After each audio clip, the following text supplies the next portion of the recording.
Okay, let's start to solve a problem, no?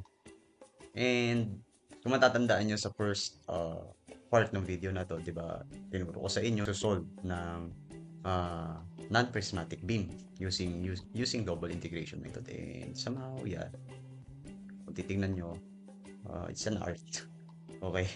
So, ang daming equations, di ba? Ang dami nating na-produce. So, and we came up with result, no?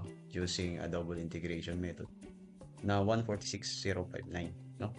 Na Ymax at 10.95 from A. Sabi ko nga, may mga methods pa na pwedeng masolve ito na mas mabilis siguro. Somehow depende sa perspective ninyo. O kung prefer nyo talaga yung using double integration method. Okay? So, masanay kayo dito. So, pero may isang option pa dyan. Yun nga yung, actually marami pa. Pero yung susunod na method na ituturo ko sa inyo, sabi nga doon sa second part of the video is yung moment area method. So, try natin isolve using moment area method this time. Okay? So, i-maintain natin yung reaction. Okay? As if, no, naaalala nyo kung paano sinolve yung problem, the same problem, non-prismatic using a double integration method. Okay, so, ang next step natin is to imagine, or should I say, draw the elastic curve. So, exaggerate ko lang, no?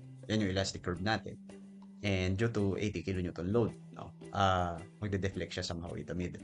But, of course, because this is not prismatic, no, possible na ito nga yung itong mas makapal na cross section is may maliit na deflection compared to this manipis, no. So iisipin natin, of course, we should assume where is the location of the maximum deflection first.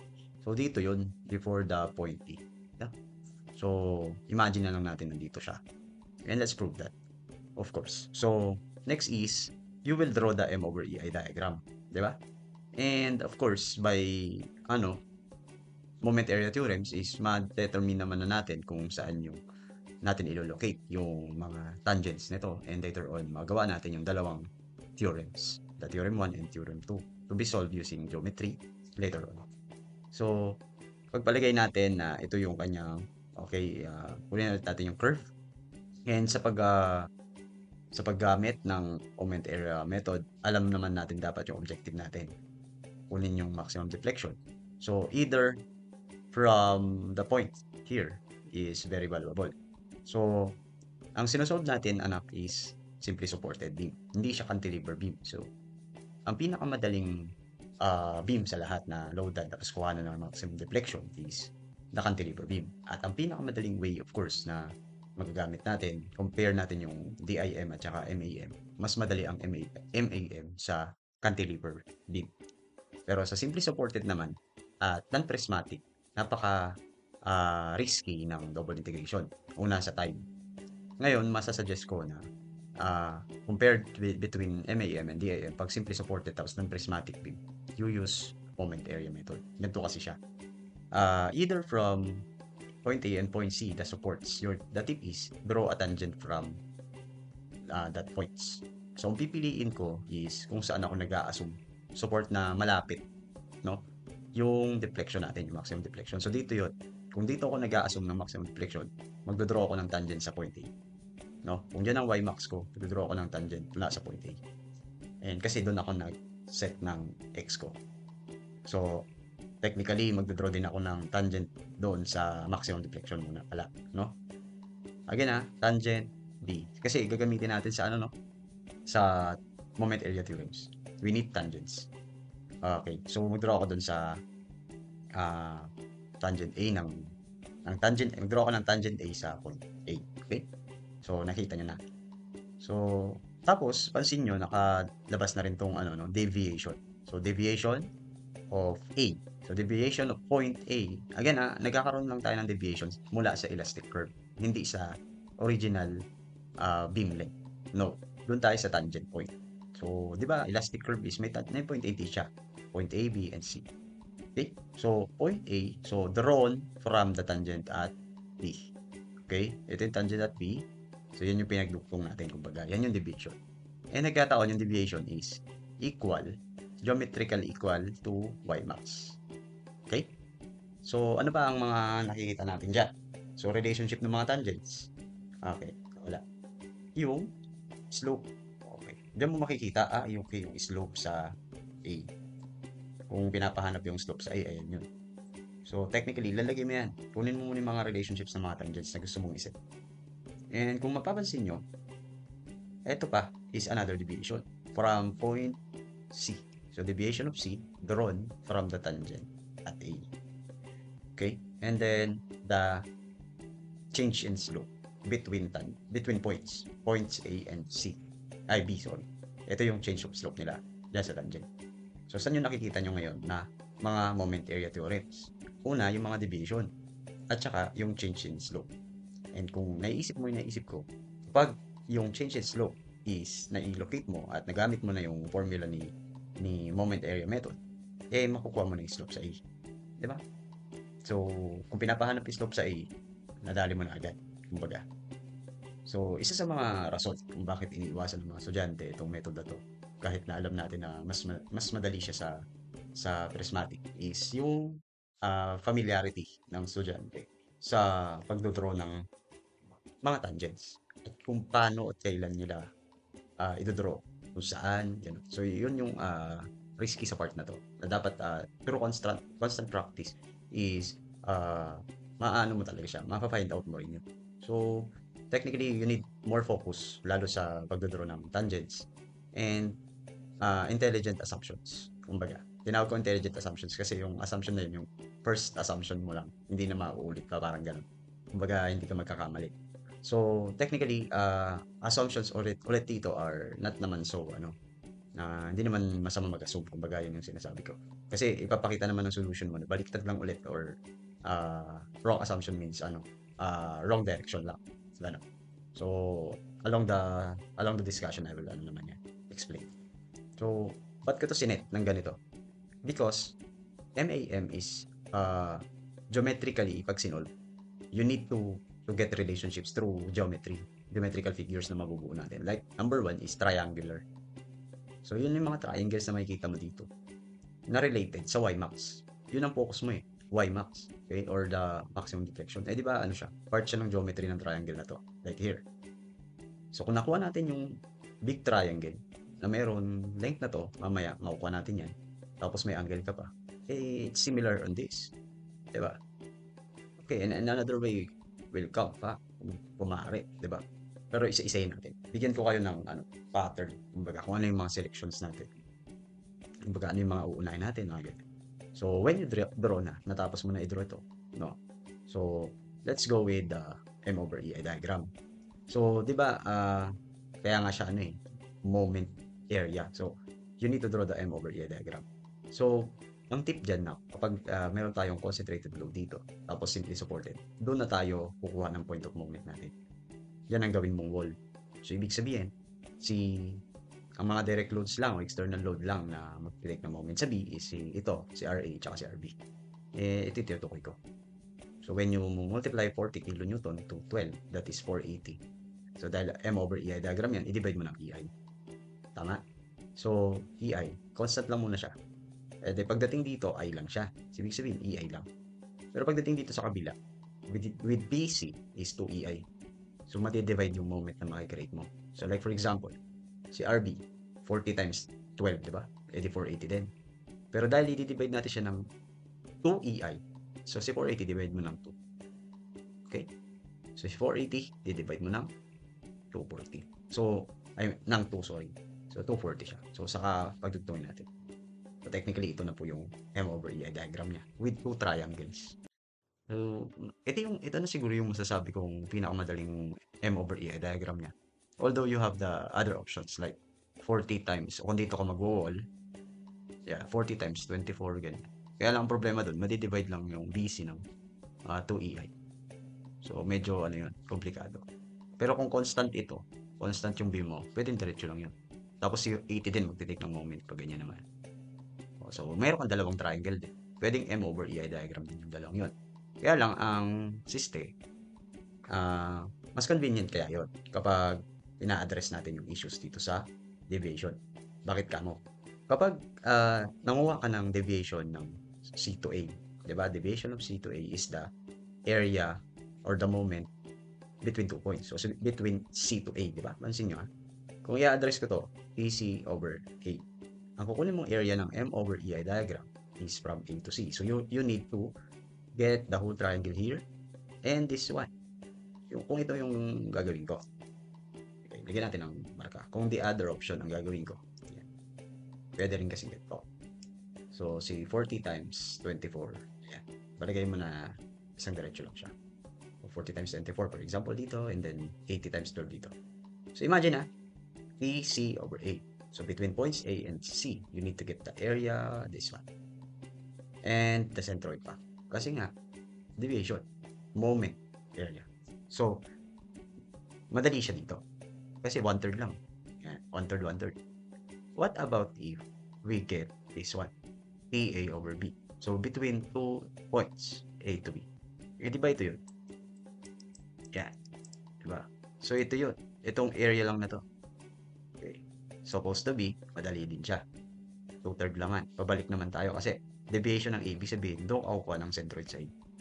Parang ganyan. You can do other options. Okay? Pero ako, pipiliin ko na dito ako sa ganitong M over E diagram. Okay?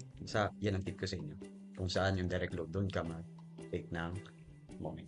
Or M over EI diagram. Ayos. So, next, kapag okay na tayo sa M over EI diagram, okay, tignan na natin yung geometry of the elastic curve. Okay? Sorry ha kung medyo natatagalan o medyo dinidig-in ko yung mga principle para maintindihan nyo. So, from geometry of the elastic curve, so here, yung tinutukoy ko, sa geometry ng mabubuo natin, ano yung mga relationships ngayon na mabubuo natin dito? Una, kapag simply supported beam, tas ganyan yung pagkakaayos mo ng tangents, si theta A is parang tangent A. Diba? Tangent theta A. Opposite over adjacent. Kaya TC over A, division of C over A over 24. Negligible yung tangent theta A, kumbaga. So, you can also say theta A na lang. Kumbaga, dahil maliit lang din naman yan. So, the relationship or the ratio TC over A over 24. That is theta A. So, kung mapapansin mo, theta A is also equal to the theorem 1, the rotation or the change of slope AB o theta AB. Diba? Pansin nyo. And then, to relate also Y max. Y max is the deviation A over B. So, again pwede na natin itong gawing pattern of geometry kapag nagsosolve tayo ng concentrated load lang dito sa simply supported beam. At kapag simply supported beam, may slope tayo sa supports pero wala tayong deflection sa support. So, pwedeng isa sa kanila ang maging tangent mo later on. Tapos na tayo sa geometry of the elastic curve. So, the elastic curve is addressed. So, next is, what are the theorems of the moment area method na nabuo natin? We have 3. The TC over A, the rotation or the change in the slope AB, and the deviation A to B. So, yan. Yung tatlong ito, kailangan ko ma-define yan. And substitute na lang natin later on. So, yun yung magandang part. Kasi may formula yan Diba? Unahin natin ang change in slope. Diba? Area AB. So, ngayon, magde-dependent ka na dito sa M over EI diagram mo. And for the first time, we will solve this kind of method. So, pag sinabi nating change in slope, AB, yung itanong ni Monix area between AB. Kung ano yung nandito, yung subscript ng theta mo, ito din dapat nandito. So, ibig sabihin, sa M over EI diagram mo, kakalimutan yung EI sa ilalim. At saka, kaya mo knowing yung M over EI diagram, tapos nilagay mo na dating na-evaluate na yung yung moment of inertia, para EI na lang ilalim. That is the reason why. So, between A to B. Tandaan mo area between A and B lang. So, if you can see, hanggang dito lang siya muna. So, ang area mo ngayon, ito. Yan. So, you need that height. And kung titignan, that is 40. Saan nag-moment ka, doon sa point na yan, which is x yung moment arc. Kaya 40x over EI. Ayos? Over EI M over EI diagram tayo. So, kung titignan, yung area na yan ang kailangan mo. Take note, area lang. Area pa lang. Change in slope tayo What is the goal? You need to solve all the theorems na nabuo natin dito sa geometry. Yeah, and that is theorem 1. Okay, let's evaluate. The area of that green triangle is 40x over EI times x over 2. And finally, we have 40x squared over 2 EI. Okay? So, stay put lang yan. Lowest term natin, 20x squared over EI. Stay put ka lang dyan. Stay ka lang dyan. Actually, ilalagay mo na lang yan dito. Okay? Pero, stay put ka lang dyan. Next natin is deviation. Unahin natin itong malaki. From C, okay, deviation of C ha, ibig sabihin nasa numerator mo yung C, kasi siya yung kinukuha naman ng deviation. Hindi yan deflection. Deviation is not the same with deflection ha. Deviation is not the same with deflection. Deviation ang tawag natin dyan. Hindi pa deflection yan. Kasi wala naman deflection sa C eh. Kasi support yan eh. Walang deflection dyan. Deviation meron. Drawn from the tangent at A. Therefore, the area between C and A, kasi yun na, C and A, multiplied by the centroidal distance drawn or measured from C. Ganyan mo basahin yan. Kung ano yung nasa numerator, yun yung dapat nandito. Kung saan ka magte-take ng moment or centroid. Ayos? Again, over EI. Ito yung tutukoy ko na. Between A and C area. Yan. So, titignan nyo na ngayon itong dalawang triangle kasi A to C na eh. So, we have that. First triangle na malaki and the other maliit. Tapos, pag nakuha natin yung area ng malaki, kunin natin yung centroid nito and then i-take ng moment hanggang doon sa C. Gets nyo? Kaya naman nagkaroon tayo ng ganito. Okay? Dahil both o lahat naman ng area natin is may EI, so ilabas ko na lang yung 1 over EI para malinis. Okay, simulan natin ha. 480 times 12. 480 times 12 over 2 area of that big triangle. So, saan napunta yung 2EI or 2I? Na-address na natin ito nung dinivide natin siya nung 2 dito. So, lahat puro EI na. Constant na. Yan. Okay. So, 480 times 12 over 2. Now, centroid. If this is the centroid of this big triangle, 1/3 of that, 1/3 of 12. That is 1/3 of 12. So, 4. Diba? Okay. 1/3 of 12. And then, i-add mo pa to. Yan. So, that is 12. Yun. Kaya may ganito. So, ito yung moment arm. Ito yung X to C. At ito yung area between that triangle. The first area, kumbaga. Okay? And then, next. The other one is 240 times 12 over 2. And this is the centroid ng maliit na triangle. At kung titingnan mo, kung susukatin natin siya mula dito, that is the 2/3 of 12. Kaya naman, meron tayo dito ang 2/3 of 12. And that's the answer. And to evaluate, that's the answer. O, diba ang saya? No? So, TC over A is 57,600 over EI. Actually, lalagay mo na lang yan dito. Ito yung ano dyan, ito yung talagang napaka-importante. Kapag naset mo muna to lahat, andun na yung sagot. Kumbaga. Tapos ito, by formula na lang. And plus na lang, TA over B. Okay, actually kapag nakuha mo tong TA over B, yan na yung Y max. Kaya lang problema, in terms of X pa tayo, wala pa tayong position. Kung sa, ano yan, kung sa, ang tawag dito, sa DIM o double integration method, sure ako, yan, meron ka ng slope equation dyan. Pero dahil MAM ito, trabawin natin siya ng ganito. So, again, between A and B area. So, babalik ka doon sa green. And then, but this time, your centroid of that green triangle should measure at A. Yan. Kung medyo nalito-lito ka at medyo mabilis, rewind lang. Yan. So, A, B. And the area between the triangle or between A and B is the green triangle. And nasolve na natin yan kanina. Ito yan. The 40 of x over 40x squared over 2 or 20x squared. O, tapos i-measure mo yun yung centroidal distance. So dito nagkakamali yung iba, no? Nalilito, kala nila dito pa sa simang ng centroid. Hindi na. Kung ano yung nakalagay dyan. Kasi kung ano yung nakaibabaw dito, yan kasi kinuha naman ng deviation. Yung maisip mo ba na, okay, deviation nga pala yan, no? Okay, from that drawn B. Is yan yung Y max mismo. That's the key.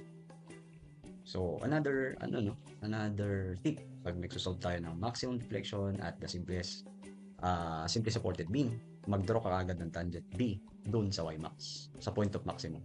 Kasi siya na yung reference. Okay? And to evaluate the T over B, TA over B, the 40x cubed over 3. EI. Shorten natin. Ayan siya. Yung mga naka-red na yan is, I need that here. And to solve finally the relationships I got, substitute ko na. Okay? So, if you can see, theta A is the same as theta AB. So, substitute ko yan dito. And salpak. O, di ba? Nakita nyo? O, ano ngayon ang unknown? X. So, mawawala itong EI, X. And X is 10.954. And that's familiar to you. Yan yung nakuha natin sa DIM before. Kaya lang nung time na yun, ang dami pong ginawa. No? Dahil kasi magkaiba ng cross-section. So, nakita nyo ngayon yung benefit ng MAM. Kahit na non-prismatic siya. Hindi siya nabala. Kasi, kumbaga, naging uniform beam din siya nung na-address mo siya sa M over EI diagram. Doon mo lang siya ma-address. Doon mo siya i-address. Mabilis lang. Kaya lang, ang risky nga lang sa MAM, ito. Sinabi ko naman yung mga tips, no? Kapag simply supported, ganito din yung gagawin. Ano pang relationship? Ito na. Dito na tayo. So, the Ymax is the moment theorem 2, TA over B. So, the substitute 40x cubed over 3. And if you replace x at that x, you'll see that this. And technically, you are nearer now to the answer. So, just substitute the EI now. Okay? And multiply lang tayo ng 1,000 to the 4th dito para ma-convert natin yung mga MMs, newtons, meter, kilonewton, no? Yeah. And this is your familiar answer. 146.059 mm. So, downward. Ang sign convention ng MAM is, again, nagre-rely na lang sa original or assumption mo. Hindi na ito yung katulad ng DIM na, okay, pababa, so negative dapat ang makukuha sagot. Hindi, you will not expect negative here. Kasi, initially, trinit mo na siyang pababa sa curve mo. So, dapat, yun ang assumption mo. So, dapat ini-expect mo positive ito. Kasi, once nag-negative ang sagot mo dito, mali yung drawing mo. Yun yung ibig sabihin nun. Ibig sabihin, you assume baliktad. Dapat pala paangat, ganun. Kapag nag-negative to, okay, gets na natin. So, yan na. Lalagay ko din yung arrow ng pababa. That's the solution for MAM. For that, non-prismatic beam. So, i-compare natin ngayon. Alin ang mas madali? Okay? So, for now, yan po muna ang solution natin for AMA, and that's good for us to see. Kasi sa totoo lang, gusto ko sana kayo sampulin muna ng mga magaan like cantilever. No? Pero syempre, dahil nauna ko nang diniscuss sa inyo using DIM, yung non-prismatic, eto ngayon yung comparison. Iwan ko na sa inyo yung comparison at kayo na ang masunod kung alin lang sa dalawa ang mas convenient sa inyo. Thank you very much sa panonood. Let's go! Let the music play. It's time to celebrate.